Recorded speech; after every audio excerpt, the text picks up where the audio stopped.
আপু আজকে সবার জন্য ডিনারে অনেক মজাদার খাবার-দাবার রান্না করেছেন। এক কথায় বলা যায় সকলেরই এই খাবারগুলো অনেক বেশি পছন্দের।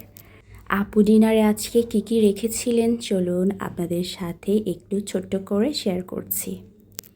ডিনারে ছিল পোলাও চালের ঝুরঝুরে ভুনা খিচুড়ি, ছিল ভুনা ভুনা গরুর মাংস, আরও ছিল পেঁয়াজ বেরেস্তা দিয়ে মাছ ভাজি, আর আমার পছন্দের ডেজার্ট আইসক্রিম।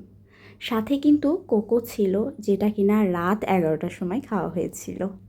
সবগুলো খাবারই অনেক বেশি মজাদার হয়েছিল। আপু যে বেশ ভালোই রান্না করে সেটা কিন্তু খেয়ে আমি বেশ ভালোই বুঝতে পারছিলাম। আপুর বাসায় পোলাও চালের খিচুড়িটাই বেশি করা হয়। মাঝে মাঝে আপুদের জমির চাল দিয়েও মজাদার খিচুড়ি আপু রান্না করেন, সেটাও কিন্তু আমার বেশ ভালো লাগে গরুর মাংস দিয়ে খেতে। আমার খাওয়ার সময় আপু সবসময়ই আমার পাশে বসে থাকেন আর সুন্দর সুন্দর গল্প করেন।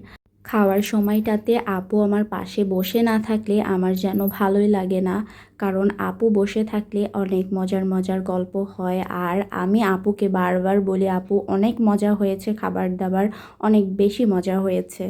বাঙালিদের পছন্দের তালিকায় খিচুড়ি আর গরুর মাংস আর মাছ ভাজি, যেটা সব বাঙালিরই অনেক বেশি পছন্দের। তবে ওয়েদারটা যখন ভালো থাকে বা বৃষ্টি আসে তখনই কিন্তু খিচুড়ি আর গরুর মাংস খেতে আরও বেশি মজা লাগে।